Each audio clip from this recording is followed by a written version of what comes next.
welcome back to Metropole Sports Center. My name is Nation Owano. Now time for us to switch gears into international leagues, mainly the English Premier League, where major fixtures were honored in the course of this week. Just to mention but a few some of the games that were played in the course of the week, that is Newcastle versus Arsenal, where Arsenal won that particular fixture 3-0. There were goals from Saka and Pierre Aubameyang, who scored at that particular game. Some of the games that were played also yesterday was Liverpool versus Burnley, where Liverpool lost 1-0 courtesy of an Ashley Barnes penalty that was scored in the latter stages of that particular match. And I'm still in studio with Eric Ashilenje. First matters first. Let's talk about the teams at the top of the table. Manchester United fans have not allowed us to breathe the past couple of weeks since they came at the top of the table. As the way the table stacks up right now, do you expect any notable changes as the season progresses? First of all, I would like to congratulate Manchester United. They are on top of the league. I don't have how many years, Nation. It has been a while. It's been a while, but I also think they hadn't really expected to be at the top of the league. But that's they are in shock. they're still in shock. I think what has happened with Manchester United was you remember when we were at the end of last year, they were struggling a little bit, and then they stumbled onto position. Now they're on position, and then they're like, we are in position one. So they're trying by all ways and means to maintain that league. So you think they are gonna hold the fort until the end of the season? It's early to determine that. We're just in the middle of the league. Played 19 games. Matches. Yeah, they are able to do that. It only depends on how they'll be able to carry up themselves going forward from match day 20. At the same time, they've also been aided by the lackluster performance by these other league competitors, notably Liverpool, Chelsea, the likes of Arsenal, Man City. They've also given them that chance by having a poor performance. But all in all, we need to give them credit, and they are capable. They're capable. We cannot rule them out. As much as it is in the mid of the season, they have the potential to go all the way if they can continue carrying on the current form, and maybe they have less European duties. They can be able to maintain their squad depth and maybe perform better. For Manchester City, I knew from the start that they would come back to the top, because that is where they belong. With the team that they have, with the squad and the manager and the environment around Etihad, I expected them to come on the top. So I'm not surprised to see Man City position 2. Remember, they have a game in hand. If they win that game, they are top of the table. So I don't see if there is any miracle with the two Manchester clubs that are leading the pack on the English Premier League table. I know one of our editors, that is Diana Akech, will not want me to delve into this matters a lot, but I just have to delve into this issue, the Chelsea problem. What is going on at Chelsea? I mean, at the beginning of the season, you seemed to be buying players left, right, and center. And the expectation was, by virtue of you guys having top players in the league, European league, the expectation was you guys are probably going to be at the top of the league or something else. I mean, the first matches in Chelsea were fairly good matches, but right now you guys seem to be struggling. What is going on at Stamford Bridge? Wow, Chelsea is in shambles, But I believe it is time maybe for when reality is knocking on the door. Remember, honeymoon phase is done. Honeymoon is over for Mendy. Honeymoon is over for Werner, But you can understand that Chelsea is a young team. It was expected, even if they were performing better in the initial stages, but it was expected that at some point factors like fatigue could come in, factors like when teams know how you play, those are things that will come in, although it has taken them apart quickly, But we can say they still have chance to recover. It is a young team. They are still in process of learning.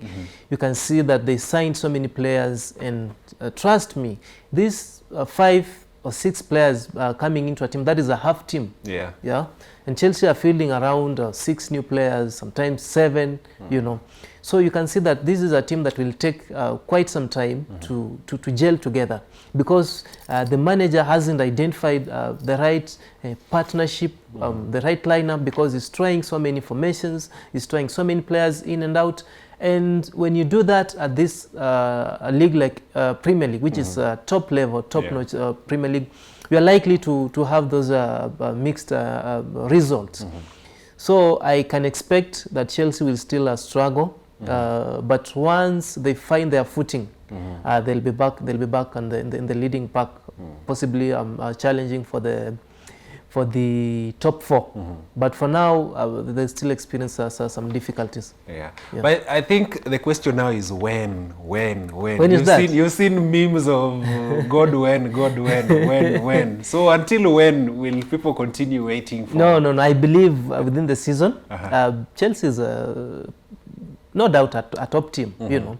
And believe me, as I said earlier when we are beginning the show, I told you that they'll be moving in the right way. They might not challenge for the Premier League at this season, but they can challenge for the top 4 or even the top 3. And this is a team to watch in the few coming seasons, because this is a young squad. These are young players who are gelling up. And once they gel up, which I expect to maybe for them to hit form towards March and February and March there. I think they will have hit form, because they know now their problems. They know how to solve their problems. By that time, when they hit and start crushing out results, they are going to be challenging for the top 4. And come the next season, I think Chelsea will be good, and the seasons to proceed, if they maintain their manager and their top players that they have. Okay. Speaking of young players that are really making a lot of impact, we have talked about Saka, Emil Smith, Rowe, and Tierney. They seem to be, I mean, pundits are probably alluding to them being the future of Arsenal, also considering the fact that Mesut Ozil has already left. Let's just say the deal is supposed to be signed this weekend. To Fenerbahce. To Fenerbahce. But looking at the way they are right now, do you agree this is the future of Arsenal? Again, we had this discussion somewhere last year when Arsenal was firing blanks, and I told you that Mikel Arteta needed to bench Aubameyang. He needed to bench Lacazette. He needed to bench Xhaka. Those top players who are not performing at that moment. Because if you can remember last year, Arsenal squad that was performing in the Europa Champions League is the one that is playing now. So you can see that these are young players who wanted to prove themselves, who wanted a chance to express themselves on the field of play, you know. So when they were given this chance, they are proving the manager, they are rewarding his faith in them by performing better and turning up in occasions where the big players have failed. So I can feel that maybe Arsenal, by the fact of rewarding Pierre Aubameyang with a big contract, by the virtue of signing Willian on a big contract, those are things maybe that did contribute to some the poor performances, because these players were looking up and seeing like these guys are earning so much, but they're doing nothing on the field, you know.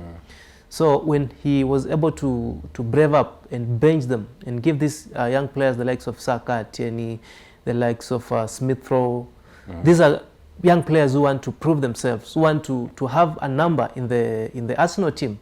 So they'll try to crash out results so that the manager can keep their faith on them and continue selecting them for other matches. So I believe Arsenal is on the right track. It doesn't mean that they will not lose. Of course, they will lose at some point. They will falter. That is expected at one point or another.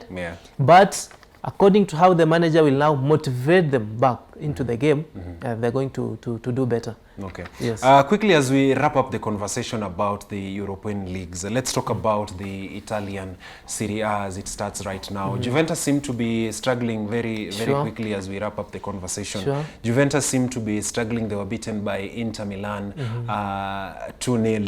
Do you still think they are still contesting the title? I cannot rule them out because they've had such a kind of seasons before where they falter and come back.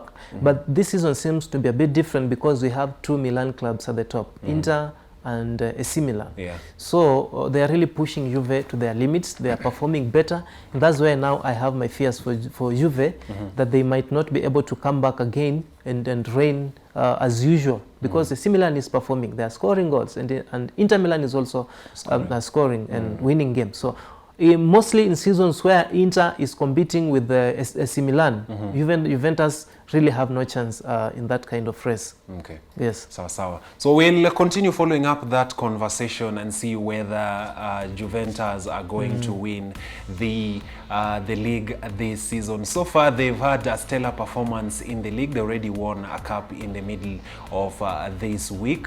So let's follow up that conversation. Away from the conversation that we are having, there was a lot of contest going on in the course of the week about the highest number of career goals. That is, it was alluded that Cristiano Ronaldo, by him scoring 760, his 760th goal, yeah. 760th goal, he'd managed to beat the record that was held by Bican, who the Czech Republic Football Association came out and said, hold on, Cristiano Ronaldo, you still have like 60 or so goals to go. Well, it's always a pleasure having you on the show, Shilenje. Looking forward to having you once again to talk about Chelsea, of course.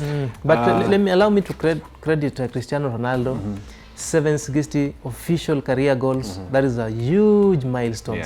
Yeah. The other guys, their goals are still debatable, whether they played in official matches or not. They were amateur games. So, but for Cristiano and Lionel Messi, their records are quite clear. They've been recorded from the first time they kicked a football game, and that is a very big credit for them, scoring 760 goals. Yeah, that's it's not a feat that anybody can marshal right now in football. Well, thank you so much, Shilenje. Looking forward to having you on the show again. Well, that's all the time that we have on Metropole Sports Center. Do wish you a fantastic weekend. See you next week, same place, same time. Good night.